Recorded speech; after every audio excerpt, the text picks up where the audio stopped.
Vous êtes-vous déjà demandé c'est quoi la santé mentale? Ce n'est pas être heureux tout le temps ou l'absence de maladie. C'est être capable de penser, d'agir et de ressentir les choses de manière à profiter de la vie et à surmonter les difficultés. Nos humeurs, nos pensées et notre conception du bien-être évoluent avec nos expériences et nos conditions de vie. Plusieurs choses peuvent avoir un effet sur notre santé mentale de façon positive ou négative. Des situations stressantes, s'adapter à un nouveau pays, vivre de la violence, des traumatismes, des pertes, de la discrimination et du racisme ont un effet négatif sur notre santé mentale. Alors, quelle est la différence entre la santé mentale et la maladie mentale? Eh bien, la maladie mentale est diagnostiquée par un médecin comme d'autres maladies telles que le diabète. Et comme pour le diabète, les médicaments, le soutien et le counseling offerts par un professionnel de la santé peuvent aider les gens. La maladie mentale touche des personnes de tous âges et de toute culture, peu importe le sexe, le revenu ou le niveau de scolarité.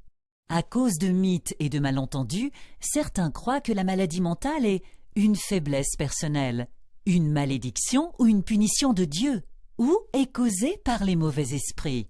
Elle engendre souvent des préjugés envers les gens, surtout s'ils semblent différents ou qu'on les traite de fous ou de dérangés. À cause de ces croyances négatives et mythes, une personne vivant avec une maladie mentale peut être maltraitée et stigmatisée. Mais c'est quoi la stigmatisation? La stigmatisation est un ensemble de croyances, d'attitudes et de comportements négatifs envers un groupe de personnes. La stigmatisation est présente dans toutes les communautés. Celle-ci peut causer beaucoup de mal et elle a des effets négatifs sur le travail, l'éducation, la famille et le mariage des gens vivant avec une maladie mentale et leur famille.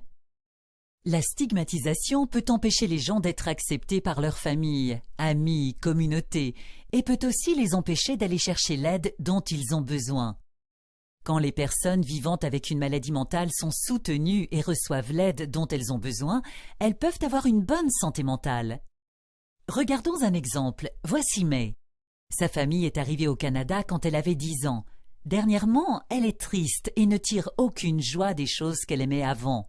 Les attentes élevées que ses parents et ses professeurs ont envers elle la stressent. Elle a du mal à passer d'une culture à l'autre à la maison, à l'école et au travail, et ne sent pas que sa famille comprend ce qu'elle vit.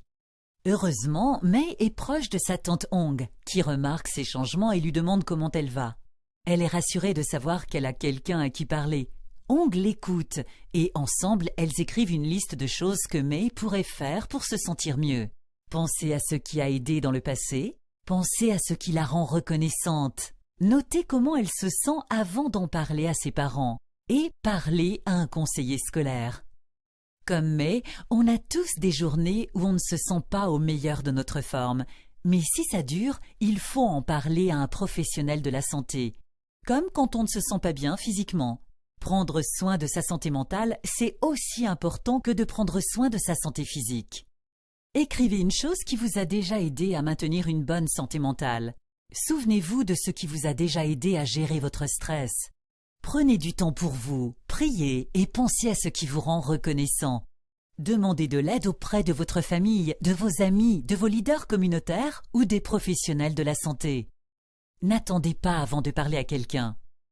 Pour plus d'informations sur la santé mentale des nouveaux arrivants et des communautés diverses, consultez établissement.org et www.multiculturalmentalhealth.ca/fr.